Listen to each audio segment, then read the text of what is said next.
Hay profundamente, hay alegría e indignación al mismo tiempo, o preocupación, no voy a llegar a nivel de indignación, porque finalmente los padres de esta joven de 17 años, que había sido secuestrada y que estaba en cautiverio dentro de su propia casa por más de 5 años y que recibió hasta palizas supuestamente y maltrato físico y mental, se declararon culpables.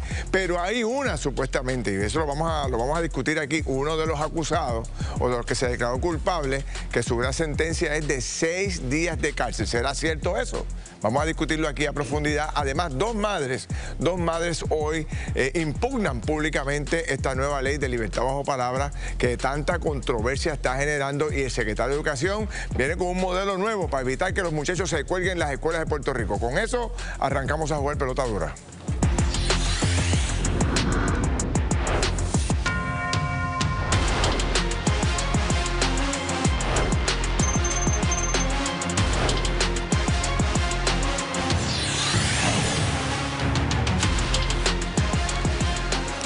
Bueno, mis amigos, estamos listos para empezar el juego, y es un juego bien importante y vamos a profundizar sobre este tema, que yo tengo las redes sociales aquí explotadas y también los mensajes que han llegado aquí al programa pidiendo que discutamos este tema. Lo vamos a hacer a profundidad hoy porque está el fiscal del caso y también están un grupo de abogados que va a poder asesorarnos sobre el tema. Sí, Mari Fleming, Víctor Rivera Hernández, saludos a los dos. Saludos, Ferdinand, Víctor, y por supuesto a nuestra audiencia. Saludos, Sid, Ferdinand, y al pueblo de Puerto Rico, buenas noches. Vamos a recordar la historia.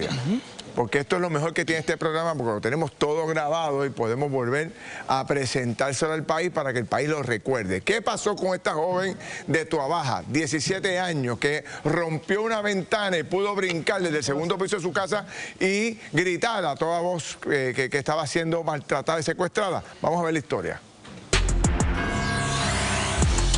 ¿Se acuerda de aquel 28 de enero cuando Puerto Rico entero se estremeció al escuchar el atroz patrón de maltrato y cautiverio que una menor de 17 años reportó pidiendo ayuda en Tuabaja? Recordemos un poco. Era maltratada una y otra vez. Los despiadados eran su familia, según la información que tenemos de nuevo vertida por la policía. ¿Sabe usted qué pasaba en el interior de esta casa? La mantenían encerrada, cautiva, en una habitación que estaba bajo llave, cerrada, no tenía acceso al baño. Eso es increíble, a mí me duele tanto decirlo. La comida se la racionaban de manera tal que podían pasar 2 días y no tenía ningún alimento. El 30 de enero finalmente se presentaron cargos contra los 5 integrantes de la familia y se encontró causa para arresto por los cargos tipificados en la prevención de maltrato y el Código Penal. Sin embargo, la familia se mantenía firme en su postura. La investigación que estamos haciendo nosotros con los familiares es que todos están de acuerdo, todos, de que la niña tiene un problema emocional, habla lo que no es real y que no es la primera que lo hace. Hoy la historia es distinta, y es que en la vista de lectura de acusación en el Tribunal de Bayamón, los 5 familiares hicieron alegación de culpabilidad tras alcanzar un acuerdo con el Ministerio Público. ¿Y cuál fue ese acuerdo? Según el Poder Judicial, en el caso del papá y la madrastra, la sentencia se dictará el 5 de mayo, pero se mantienen los cargos de maltrato agravado y negligencia, mientras se archiva el delito de restricción a la libertad. En cuanto a las hermanastras, se reclasificó el delito de maltrato agravado a un delito menos grave y se le impuso una sentencia de 6 días en prisión que ya cumplieron y $300 de multa a cada una. Pero después de confirmar el atroz patrón de maltrato al que fue sometida la menor de 17 años, ¿será suficiente? Algo queda muy claro en este caso, y es que no siempre todo es lo que parece. Bueno, y vamos a hablar con la persona que básicamente logró este acuerdo de culpabilidad, que es el licenciado Gabriel Redondo, que es el fiscal del Distrito de Bayamón. Fiscal, saludos, bienvenido. Gracias por estar con nosotros. Y también está el capitán Raúl Negrón, que es el director del CIC de Bayamón. Capitán, bienvenido. Recuerdo la última vez que usted vino aquí. A usted se le abrieron los ojos aquí y básicamente nos impactó a todos cuando conoció la historia real, porque usted investigó el caso, ¿se acuerda? Correcto, eso es así. Fue una investigación bien impactante. Todavía al momento de hoy, todavía, ¿verdad? Uno siente como puertorriqueño, como padre, uno ve este tipo de crimen y no porque yo lleve 34 años investigando este tipo de escenas, te hace inmune, te hace diferente. Te duele como le duele a todo el puertorriqueño y a todo nuestro país este tipo de situaciones. Bueno, pues como dije inicialmente, nos alegramos porque se declararon culpables y finalmente se encontraron los responsables, pero por otro lado hay mucha preocupación sobre la sentencia. Fiscal, explíqueme aquí están los acusados o los que se declararon culpables. Bueno, sí. Buenas noches a todos. Como ustedes ven, me voy a echar un poquito de sí, claro atrás, que sí. Yo también. De mi mano izquierda hacia al frente, empezamos con Sujei Rivera Guzmán. Sujei es la madrastra. Ajá. Ella hizo alegación por los artículos de maltrato de menores, de los cargos que se presentaron, que fueron el artículo 53 y el artículo 54, que tienen que ver maltrato y negligencia. Eso se presentó y eso hizo alegación. ¿Y el papá? Son delitos graves. Son delitos graves. Luis Meléndez Pagan, lo mismo, hizo alegación. Los delitos que se presentaron, que fueron de maltrato y negligencia, hizo alegación por delitos graves. Ahora, en los casos de las hermanastras... ¿Qué son estas tres? Que estamos hablando de Roselyn Carmona Rivera, Richeri Carmona Rivera y Cheilian Carmona Rivera. Ellas hicieron alegación por lo que dispone la ley, que es el artículo 51, que es saber que hay una situación de maltrato y no notificarla. Y en ese caso, la ley dispone que es un delito menos grave y esa es la multa. Pero ellas no fueron parte del maltrato. Por eso están haciendo alegación y ellas estuvieron presentes y indicaron, ahora ellas son convictas y ellas ya informaron que incumplieron con la ley. Pero la sentencia para ese tipo de cosas, o sea, el acuerdo es 6 días de cárcel y 300 pesos de multa. La ley dispone eso. ¿Eso es lo que dispone la ley? La ley dispone que en estos casos de maltrato establece una pena hasta $500 de multa en los casos que son menos graves. Bueno, pero porque... y esas fueron las acusaciones que había contra ella, ¿no había otras? A ellas se presentaron unas acusaciones de negligencia, pero la ley de maltrato también dispone que quiénes son los responsables principales. Papá y madrastra. Pero yo no sé lo que usted descubrió allá, pero la información que usted nos había dado y que nosotros leímos en los medios de comunicación es que ellas eran parte de los maltratantes. De hecho, había una de ellas que la agredía con uno de los palos hacia a la joven de 17 años. O sea... Es que quizás, Ferdinand, aquí la pregunta es ¿por qué la reclasificación de los delitos a unas personas que también estuvieron en ese proceso de agresión? Esa es la pregunta. Y le eliminaron el delito de restricción a la libertad, que eso es de lo más importante. Lo más importante es la ley de maltrato, porque dentro del maltrato y la negligencia está incorporado lo que tiene que ver con restricción a la libertad. Bien, pero esto es una ley especial. Lo que se hace entonces que se dispone de lo que tiene que ver el Código Penal, que es la restricción a la libertad, que está dentro del artículo de maltrato. Ahora, ¿por qué hacer esto? Son muchas circunstancias que tomamos en consideración. La menor tiene que continuar con su vida y antes de hacer estas debidas alegaciones, nosotros nos comunicamos con ella y exponer a la menor a un proceso donde va a estar presente su padre, van a estar presentes unas personas con las que vivió, se toma en consideración. O sea, que tenemos que tomar muchos factores para poder llegar a este tipo de determinaciones. Yo tengo una pregunta y voy con ustedes rápido. O sea, yo siempre me pongo del lado de la parte de la policía y del trabajo que hacen investigativos, que ustedes también lo hacen, pero, o sea, yo recuerdo su rostro ese día aquí, yo me tengo hasta que brincar, porque ustedes aquí pues, se salieron las lágrimas cuando hablamos de ese caso. Entonces, la gran sentencia para estas mujeres que maltrataron a su hermana o a su hermanastra es de 6 días, $300. Yo no sé si es la ley o lo que es, pero algo está mal aquí.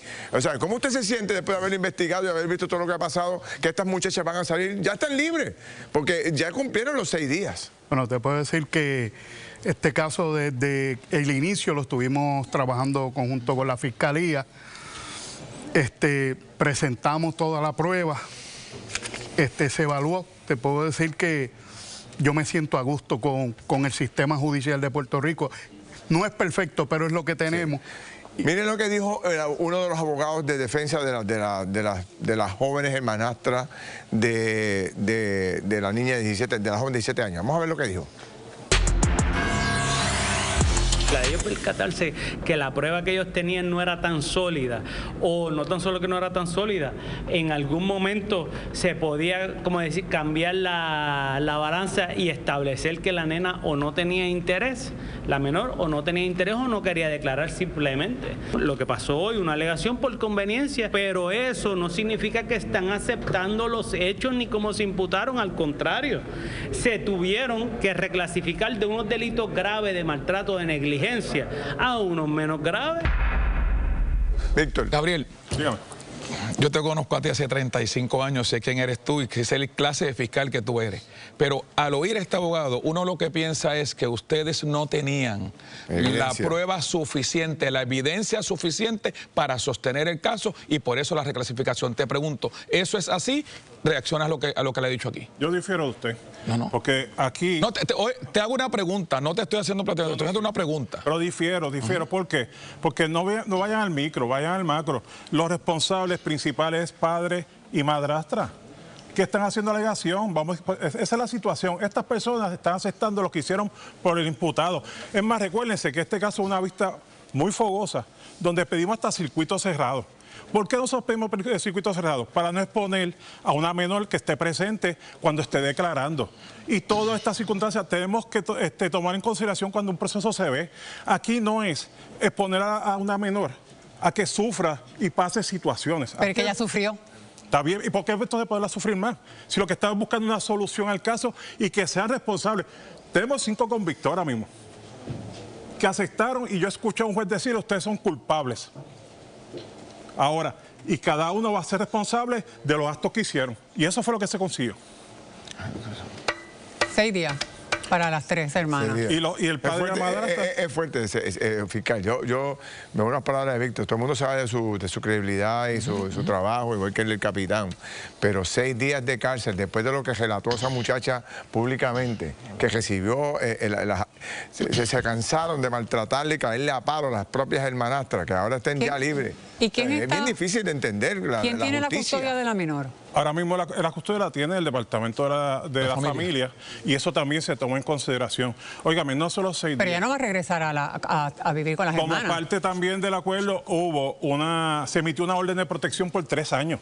Ya hay comunicación con la familia, ellos no van a volver con esos familiares. Bueno. Hay que tomar en perspectiva lo que estaba pasando ahí, saben lo que están dentro del barco y cada uno tiene su responsabilidad según lo que hicieron. Déjame ver qué dice aquí este panel de abogados que he invitado. Aquí está el licenciado Jerón Garfred, está el licenciado Eddie López y está también el ex fiscal Omar Barroso. Saludos, gracias a los dos. Déjenme quedarme aquí con los abogados aquí hablando. Les pregunto a ustedes aquí directamente cómo reaccionan a esto. Yo no soy abogado y yo no sé el detalle específico, pero no me siento cómodo con la sentencia. Dirá lo que dirá la ley, pero esto no me tiene sentido. Mira, Ferdinand, en principio, ¿verdad? El Departamento de Justicia lo que consiguió hoy fueron unas convicciones, ¿verdad? O sea, que hay unas personas que han sido convictas por ciertos delitos. Lo que dijo el licenciado Edwin Barreto, muy bien puede ser cierto, yo hubiese sido un poquito más diplomático, ¿verdad? De la forma de decirlo, claro. Pero la realidad es que todos nos acordamos de la señora vecina que salió a decirle que en efecto ella había visto a esa joven por la calle de lo más bien, comprando Limber, que nunca había sospechado que había estado ¿verdad? Encerrada en su casa. Así que esa era la prueba. Hay que acordar también que la restricción a la libertad de salir culpable sería un delito que se cumpliría concurrente con los otros delitos. Así ¿Cuál sería la sentencia para los papás al declararse culpable de un delito grave? Bueno, según tengo entendido, se refirió para probatoria, lo cual serían 3 años. ¿A los padres a probatoria? Sí, eso es el entendido que yo tengo. ¿Qué? Si cualifican para probatoria, entonces pues serían 3 años. Pero ¿cómo pueden cualificar estos 2 seres para probatoria cuando hicieron lo que hicieron? Porque la ley lo permite, pero acuérdate, dentro de la ley 57 también, ellos no solo es la probatoria, van a tener que ir al Departamento de Familia a coger un sinnúmero de talleres y clases. Barroso, Eddie. No nos podemos, ¿verdad? Y sé que son delitos distintos, son situaciones distintas, pero en esta misma semana trasciende de que Odrinic se llegó una alegación preacordada con ella y y hay otros casos donde ahí no nos rasgamos las vestiduras, ¿verdad? Y lo que es igual para el ganso tiene que ser igual para la gansa. Son delitos distintos, lo sé, no se me expongan. Lo que pasa es que por unas razones particulares el Ministerio Público tiene esa herramienta para, por economía procesal o no hacer sufrir a las víctimas, como dice muy bien el fiscal Redondo, tienen esa habilidad. Oye, todavía que hay un informe de presentencia y el juez tiene que también estar de acuerdo con esto. Esto no es que ya se van para su casa, así que pudiera cambiar también el panorama. ¿Cómo es, fiscal? A mí me parece que los acuerdos bajo la regla 72 de procedimiento criminal son una piedra angular de nuestro sistema de justicia y es algo bien importante. Y pues muchas veces la gente de las casas y de afuera, pues tú ves el marco completo, pero tú no sabes exactamente cuál es la prueba que tú puedes desfilar en un tribunal, ¿verdad? Y pues hay muchas veces que tú sabes quién lo hizo, cómo lo hizo, qué fue lo que utilizó, pero no tienes la prueba para poder desfilarla en el tribunal. Yo no estoy diciendo que ese fue el caso aquí, pero yo estoy seguro que Gabriel, que es un fiscal de mucha experiencia, yo trabajé con él cuando trabajaba en el Departamento de Justicia, él sabe bien lo que está haciendo, se tiene que haber sentado con sus fiscales, analizado la prueba que tenía. Y lo que dice, y entonces, ¿qué peso le damos a lo que dice el abogado de defensa y qué peso le damos a lo que también dijo el capitán aquí? Bueno, fue un caso, todavía, por poco llora otra vez hoy aquí cuando habló del caso. Bueno, pero es que aquí hay convicciones, hay convicciones por los delitos imputados, por lo menos las dos personas, los dos padres, los dos se están declarando culpables por maltrato y negligencia. Pero cualifican para programas de desvío. Bueno, lo que pasa es que la ley provee para todo el mundo. O sea, para acabarle de reventar ellos pero no estamos diciendo que en efecto van a cualificar. Fueron referidos a ese programa, pero nada te garantiza que en efecto los van a cualificar. Hay unas etapas que vienen ahora de unos tipos de si le dieron 6 días a ver si verdaderamente... Yo creo que es importante el país que pueda haber cuáles son los criterios que se toman en esos procesos para ese informe presentencia. Bueno, eso es bien importante. No tiene delitos previos, tiene un hogar seguro donde se pueda vivir, trabajo, o esté estudiando, va a tener que estar en su casa de cierta hora a cierta hora, a menos que no sea para trabajo o estudios, o sea que no es como que, y en este caso pues va a tener que cumplir con los requisitos del Departamento de la Familia también. O sea, lo importante aquí es que el Departamento de Justicia logró unas convicciones que quizás no se pudieran haber conseguido si hubiese sido por jurado o demás, porque tú tenías esa testigo que iba a ir a declarar, pero si esa muchacha yo la veía por la calle acá rato. Algo que dice Jerome es importante aquí, no es que el caso fuera flojo, y yo creo que también el compañero se excedió en esa línea. Como dice el ex fiscal Barroso, una cosa es la verdad y otra cosa es lo que se puede probar en un tribunal. Es un peligro. Y si tienes pruebas, esto pasa mucho en los casos de violencia doméstica, la víctima no quiere seguir, hay una directriz para que el fiscal continúe, pero sin tú tener un testigo que lo sientes ahí y diga cómo pasó, cuánto tiempo duró y todo lo demás y todas las particulares, es sumamente difícil para el fiscal. Eso es bien importante, hay que estar claro, sentar a una persona ahí a ser contrainterrogada por 5 abogados, o sea, eso lo revictimiza, esta persona las pasan mal allí, más cuando tú estás hablando de tus padres, de tu madrastra, la persona con quien tú viviste, eso tiene un efecto bien fuerte sobre las víctimas. Y a que se absuelva. Exacto, porque tú no sabes qué va a testificar ahí. Entonces, pues aquí tú te aseguras de que va a haber consecuencias, que tú aseguras esa convicción, porque tirándote a ver el caso, tú no sabes por dónde puede partir la soga y porque pasa todos los días. Yo entiendo ese punto, pero ¿cuál es el castigo? 6 días de cárcel y $300 de multa. Para los menos graves. Pero menos graves, pero aquí hay un testimonio de que una de las hermanas las saltaba a palo. Está bien, pero ese testimonio tiene que ir a un tribunal, Ferdinand. Y tiene que pasar un contrainterrogatorio también, y a lo mejor en el contrainterrogatorio se contradice y termina no siendo, y hay entonces dudas razonables, que lo vimos recientemente, y entonces termina siendo no culpable. Y se pierde todo. Bueno, no necesariamente, Ferdinand, pero ciertamente, como dice Omar, la regla 72 de procedimiento criminal es, como él dice, habrá que revisar todas esas reglas. Y aquí hay muchísimos casos en los tribunales, Ferdinand, que si no se llega a ese acuerdo, olvídate, siéntate a esperar 3 años para ver el caso. El juez no está obligado al momento de sentenciar por esto. Por eso es que hay un informe de presentencia y hay otras cosas más. Hablando de inconformidades, también hay una inconformidad y hay 2 madres hoy que vienen a plantear a traer un punto muy preocupante sobre esta nueva ley que firmó la gobernadora, que va directamente sobre el tema de la Oficina de Libertad Bajo Palabra. Hay un cuestionamiento bien grande donde posiblemente algunas personas convictas por asesinato podrían pedir una revisión de su sentencia. Lo explicamos con detenimiento tan pronto regresemos a la pausa, pero voy con Kimberly y regresamos rápido. Gracias, Ferdinand. Y de hecho, queremos saber su opinión. ¿Usted está de acuerdo con la reclasificación de los delitos a la familia imputada de maltrato en Toa Baja? Usted escanea el QR Code y vote ya en nuestra encuesta. Claro, y por supuesto, quédese con nosotros porque hay mucha información. Las madres reaccionan a la nueva ley de libertad bajo palabra firmada por la gobernadora. ¿Realmente a quién le hace justicia? Ellas están aquí para romper el silencio. Además, ¿por qué se caen los casos en los tribunales? ¿Será esta la raíz del crimen? Hoy Jorge Colbert revela lo que no te dicen. Y también, mire, cambiamos de tema. ¿Qué estrategia tiene educación para que los estudiantes pasen de grado? Lo discutimos. Bueno, mis amigos, sigo con Víctor Rivera Hernández, sigo con Silmarie Fleming y sigo con el panel de abogados que atendimos el primer caso en la primera entrada del juego. Y quiero un poco moverme ahora de tema con un tema legal, en otro ángulo. Y es que la gobernadora de Puerto Rico acaba de firmar una ley que envió el Senado de Puerto Rico, la que se convierte en la Ley 50, que le permite ahora a aquellas personas que están convictas por asesinato, pedir una revisión más rápido de libertad bajo palabra con esta ley. Aquí hay una de las madres que ha estado haciendo un reclamo ya y planteando que esto es, esto es una barbaridad, plantea ella, y voy con Silmarie Fleming para que podamos profundizar sobre ello y los abogados den su opinión. Adelante, Sid. Gracias, Ferdinand. Bueno, se encuentra con nosotros Sorimar Betancourt. Sorimar es la presidenta de la Fundación Estéfano. Todos aquellos que recuerdan el caso de Estéfano, donde fue terriblemente asesinada en un carjacking hace ya 13 años, pero parece que fue los otros días. Y tú como madre, en el caso tuyo, pues obviamente tienes vamos a decir, el beneficio de que esto fue un caso a nivel federal, por lo tanto no aplican estas leyes que se están enmendando, pero en este caso las personas que están pasando por una situación similar a tuya, pero a nivel estatal, ustedes están en contra de este proyecto que firmó la gobernadora ayer. No, definitivamente nosotros en ningún momento, nadie nos preguntó a ninguno de los participantes de nosotros que son víctimas del crimen. Y no es tan solo los de asesinato y homicidio, esto le toca a cualquier persona que ha tenido algún tipo de escalamiento en su casa, que los hayan asaltado, carjacking, todas estas otras cosas. Todo esto, estas personas están sufriendo en el día de hoy. Esto están abriendo heridas de trauma del pasado.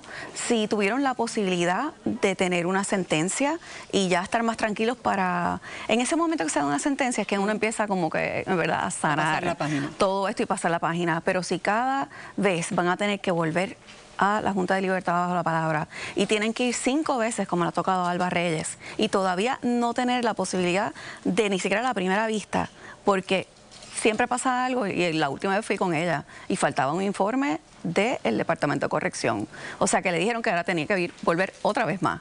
A Alba le mataron a su madre. A Alba le mataron a su mamá. Y ella ha tenido que ir porque la persona que la asesinó está pidiendo salir en libertad bajo palabra. Eso es correcto. Y ella ha tenido que ir 5 veces al tribunal, ¿por qué? 5 veces a libertad bajo palabra. A libertad bajo palabra. Para ver una sola vista con la persona que asesinó a su mamá.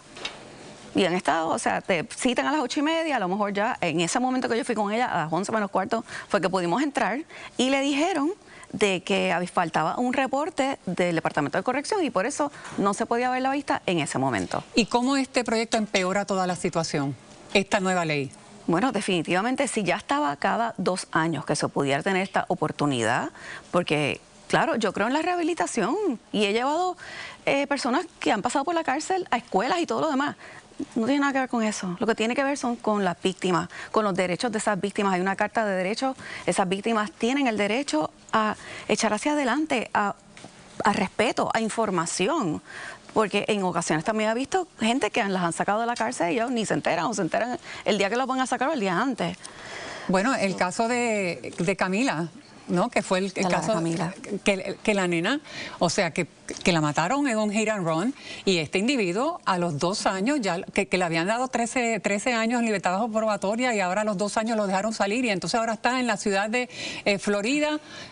O sea, estas cosas tienen que ser bien frustrantes para las víctimas y entonces lo que estamos viendo es que este tipo de ley a quien beneficia es al victimario y no a las víctimas. Eso es correcto. Yo digo, ¿dónde está la balanza? O sea, todo el mundo tiene derechos. Todos tenemos derechos. ¿Ustedes tuvieron como conversación con el grupo, con la gobernadora, con la legislatura en términos de esta ley? En ningún momento hemos tenido esa posibilidad de tener la conversación. Como yo digo, oye, Si van a hacer leyes que afecten a las víctimas, por favor, lo menos que pueden hacer es tomarnos en consideración, porque somos muchos. Lo que pasa es que una víctima de asesinato y homicidio a lo mejor no tiene la capacidad de estar llamando al Senado y haciendo, ¿verdad?, activarse para estar en contra de este tipo de cosas, porque no tienen la energía, están pasando por un duelo, se están sanando su corazón, su alma, y la víctima aquí está muerta. Ya esto es ley. 6 pies bajo tierra, eso es correcto. Ya esto es ley. Sí. Aquí no hay más nada que hacer. Lamentablemente sí, es ley. Gracias, Sormida, por estar con nosotros y siempre compartir tus vivencias con las personas que sí lo necesitan gravemente en estos momentos. Gracias. Gracias a ti.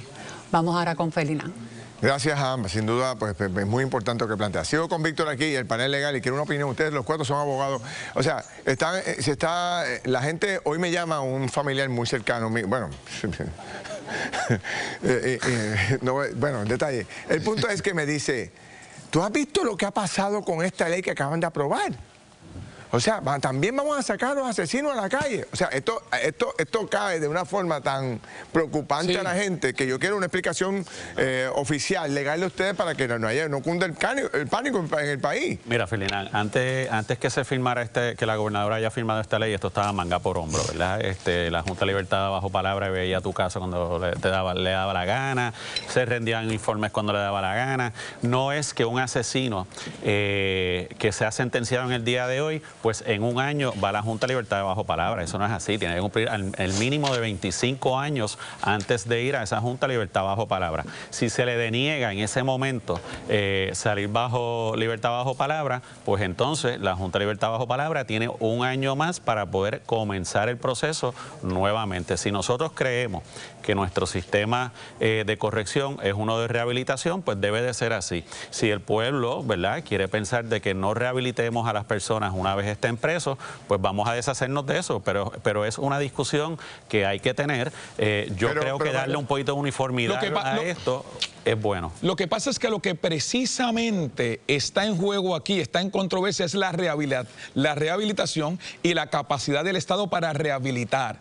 ¿En cuánto ayuda esto al proceso de rehabilitación, Eddie y Barroso? Algo importante es que aquí no cualifican todos los delitos, porque hay asesinatos, hay homicidios, hay diferentes vertientes de dar muerte a una persona, y no son todos, y como muy bien dice Jerome, en algunos de los casos es después de 25 años. ¿Qué pasa aquí? Tiene que haber una resolución, tiene que haber un documento donde a la persona se le deniega. Y de ahí hay todo un trámite que tiene que tener un mínimo de términos para saber qué puede hacer esa persona después, porque no pierde ese derecho de que siga ese trámite. Y ahora, como muy bien narra Sorimar, eso a veces dura años y nadie tiene certeza de qué va a pasar ahí, ni hay un documento del cual recurrir después con un término determinado para ello. Barroso, ¿cómo lo ves tú? Que esta ley lo único que hace es que le impone un deber a la Junta de que si te deniega la petición de salir por libertad bajo palabra, pues ya para el año que viene te tiene que dar una nueva vista.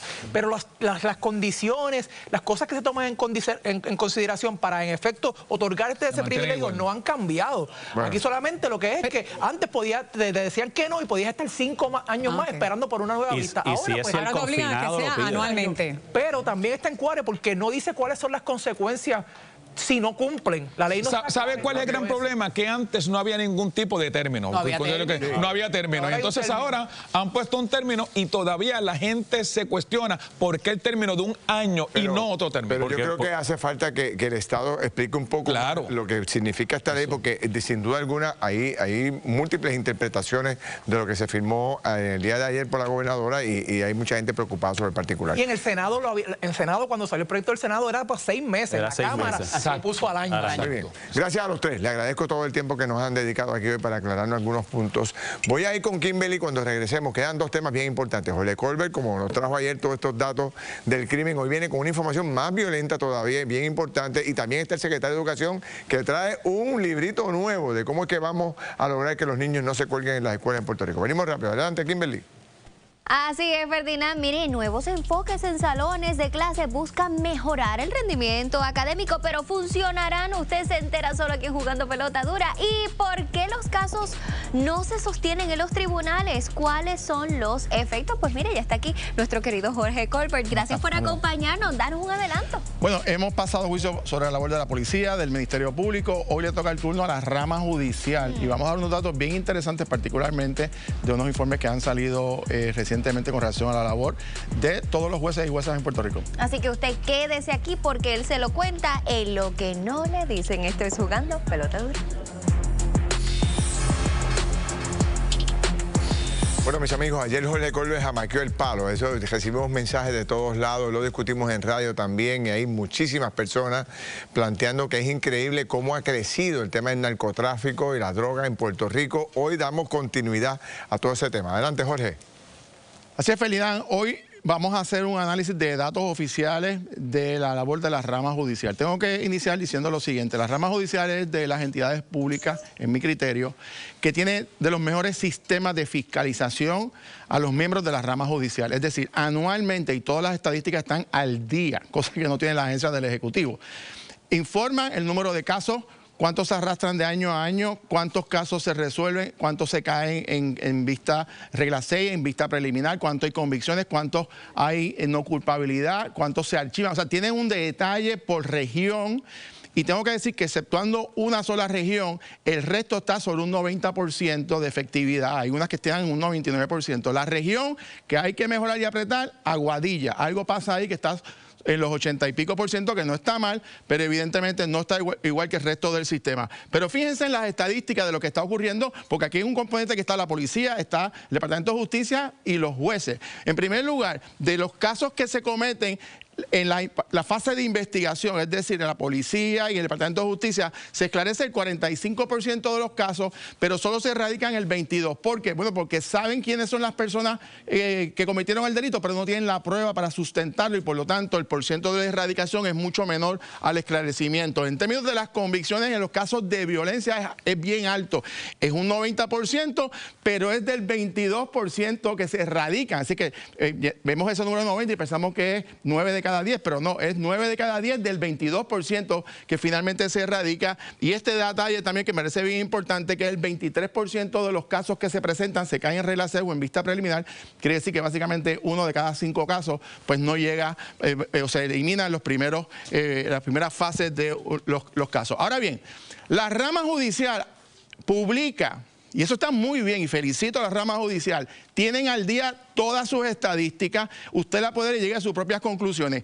Miren el último del año 24-25, ya termina ahora el 30 de junio, para el año último, anterior se habían presentado, hay un número de 21.785 casos. Cuando hablo de casos no hablo de personas necesariamente, porque puede haber personas que cometen más de un delito. De estos, 5.996 se arrastraron de un año a otro, del 23-24 al 24-25, y se erradicaron 15.789 casos.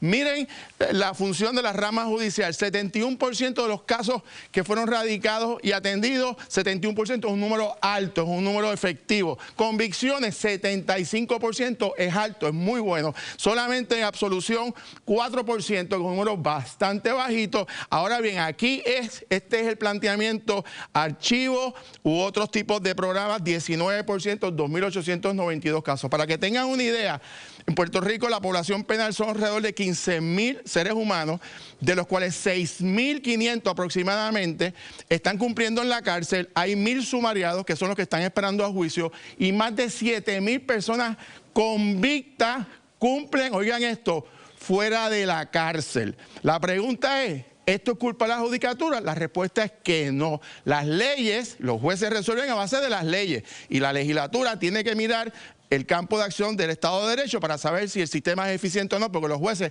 no tienen alternativa, no pueden legislar, no pueden crear leyes a base de su propio criterio. Para hablar sobre eso está con nosotros el licenciado José Lozada, abogado y exdirector del NIE. ¿Cómo está? ¿Todo bien? Buenas noches, un placer estar contigo. ¿Funciona el sistema de justicia en Puerto Rico, sí o no? Funciona el sistema de justicia en Puerto Rico. ¿La judicatura está haciendo su trabajo? Lo están haciendo, se dedican todos los días a hacerlo y lo hacen conforme a las leyes que están aprobadas y lo hacen de esa manera. Si la ley dice que son 2 años, son 2 años, no pueden ser menos que eso. Yo vi el informe detallado, un informe bien extenso, lo pude ver con calma y tengo que felicitar a los miembros de la judicatura porque están haciendo su trabajo. Ahora, el problema es este caso que Felidán menciona, que está indignado la gente. El problema aparentemente es las leyes que permiten esta gran cantidad de gente que tiene convicciones pero que no cumplen cárcel, que están en otro tipo de programas. ¿Qué es lo que pasa? Esto es un asunto electoral para buscar votos, esto es un asunto de que la visión esta de la rehabilitación, que es un derecho constitucional, se ha convertido básicamente en la regla general en términos de flexibilizar las leyes. ¿Cuál es el problema? Los jueces y las juezas aplican la ley. Si la ley dice que este delito en particular tiene beneficio de libertad a prueba, es decir, una probatoria, el juez está obligado a dar la probatoria. Claro, eso depende de un informe presentencia, y si ese informe presentencia es bueno y ese delito cualifica a la probatoria, el juez está obligado a dar la probatoria. Si por el contrario el informe viene malo, es decir, que la persona no tiene recursos, que la persona no reconoce el delito cometido, si la persona no tiene recursos, esa persona probablemente va a ser encarcelado y dentro del proceso de rehabilitación, una vez cumpla, se le va a dar la oportunidad de cumplir un tiempo en probatoria o sale extinguida su sentencia porque cumplió en la... Este señor, que es el papá de este caso de esta joven que presentó Ferdinand, tenía un historial ya de un delito previo, un delito grave. ¿Tiene derecho a probatoria luego de cometer una atrocidad como esta? Ese señor que se declaró culpable hoy por negligencia y maltrato y tiene una convicción previa de delito grave, probablemente cuando venga el informe presentencia va a cumplir cárcel. Con toda probabilidad. Con toda probabilidad. En el caso de la madrastra, no necesariamente porque no tenía delito previo. Al no tener delito previo, si viene un informe presentencia positivo, se le va a dar la oportunidad de una probatoria y esa probatoria la va a cumplir por todo el tiempo de los años de cárcel. Si son 5 años de probatoria, son 5 años. Si incumple un día de esa probatoria, va a tener que cumplirlos en cárcel. Bueno, en fin, los jueces están haciendo su trabajo, pero necesitan que la legislatura revise sus propias leyes porque... Si no, el sistema no... Los jueces van a aplicar la ley que sea aprobada por los legisladores y firmada por la gobernadora. Gracias por estar con nosotros. Siempre pasamos con Kimberly. Buenísimo, Jorge, muchísimas gracias. Y usted votó la encuesta, claro, ¿está de acuerdo con la reclasificación de los delitos a la familia imputada de maltrato en Tuabaja? Un 88% dice que no. Gracias a todos por participar. Bueno, mis amigos, aquí está el secretario de Educación, Eliezer Ramos. Saludos, secretario, bienvenido, encantado de tenerlo aquí. Y Abimael Padilla, que es el subdirector ejecutivo de Abre Puerto Rico. Gracias. Gracias. Bueno, deme las buenas noticias, secretario, primero. ¿Cómo han salido los estudiantes en todas estas pruebas? Mira, yo creo, ¿verdad?, que la gente de Abre puede explicar muy bien los datos que estuvieron analizando, estuvieron viendo y hicieron una exposición a Puerto Rico, ¿verdad? Sí, y los vi. Durante esta semana. Vamos a resumirlo. Nosotros después de analizar los datos que el secretario y su grupo nos dio, logramos los resultados. El 2024 estaba en un 35% y 2025 lograron un 35%. Fue un aumento dramático en el proceso. Tenemos que recordar que es el 24 y que es el 35, para que lo que no es la proficiencia de las escuelas en Puerto Rico. Tenemos que estar claros que en el 2019, antes de la pandemia, estábamos en 39. Luego bajamos a 30% en el 2022, 2023 subimos a 33%, 2020... ¿Cuál es el nivel óptimo que usted desearía, secretario? Bueno, nuestra meta es llegar a 70, ¿verdad? A 70. Y yo creo que nos queda camino. Es un número que importante es que esto es resultado del trabajo en las escuelas. Así que, ¿verdad?, reconocer el trabajo de los maestros y de todo el equipo de trabajo que apoya la gesta de los maestros. Igualmente, el trabajo de planificación de distintas iniciativas, cómo correlacionan. A un estudiante lo inciden, ¿verdad?, múltiples variables. Su infraestructura, la tecnología, los libros, papá y mamá presentes en las escuelas. Ha sido un esfuerzo, ¿verdad?, de múltiples variables ahí.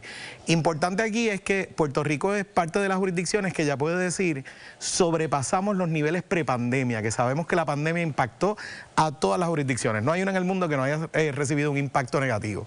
Así que sobrepasamos y en muchas de las materias estamos por encima. Y lo segundo es que sostenidamente las estrategias que ha levantado el departamento han dado resultados de crecimiento. Dígame tres nuevas, dígame tres estrategias nuevas que puedan ayudar a seguir creciendo. Yo puedo resaltar el tema de la iniciativa de lectura. el tema de las iniciativas para desarrollar el pensamiento crítico en nuestros estudiantes, el tema del bilingüismo, el tema de sopesar lo que es STEAM y movernos aquí, el tema que nombramos bibliotecarios en las escuelas, que no había, le dimos refuerzo al tema de los deportes, le hemos dado refuerzo al tema de las bellas artes. Te puedo decir que es sistémico, el impacto. Materiales que han llegado a las escuelas que antes no recibían, ¿verdad? El insumo de los maestros, que por primera vez todo esto está ocurriendo. Comentario rápido. La asistencia de los maestros. Parte de lo que vimos ahí. Eso mismo. Parte de lo que vimos ahí es que nuestros maestros están acudiendo a su plantel escolar. Y yo creo que el mensaje directo a nuestras comunidades escolares es que vamos en buena dirección, estamos haciendo lo correcto, ellos están haciendo lo correcto, y para mí merece un aplauso a nivel de isla, a nivel de comunidad, de lo que está pasando en las escuelas. Bueno, están por encima de la tendencia, o sea, están muy por encima. Debieron haber estado en 38, 39 y lograron un 45, ¿sabes? Que fue un buen número. Que tenemos camino, Ferdinand. Yo no estoy diciendo que con esto nos recostamos y que simplemente debemos decir que queremos, donde estamos es donde queremos estar. Nos queda camino, pero yo creo que amerita reconocer la gesta de las escuelas. Muy bien. Éxito, secretario, y gracias a la gente de ABRE por el esfuerzo que están haciendo. Ojalá que podamos ver, seguir viendo eso ir creciendo, ¿verdad? Sostenidamente, para que lleguemos a la meta de los 70 puntos, que es el que estamos todos buscando. Gracias a los dos, éxitos. Ya hablaremos más adelante con estos números que me parece que son fundamentales para el país. Voy con Kimberly y regreso con la última entrada del juego. Gracias, Ferdinand. Muy importante no olvidar que también se acerca ese recogido de notas, así que padres, tenga en consideración que todavía usted debe de acudir al salón de clases para recoger, ¿verdad?, todas las estadísticas de las notas de sus hijos, que sin duda son muy importantes, y estamos leyendo todos sus comentarios, así que usted siga conectado a través de nuestro canal de YouTube.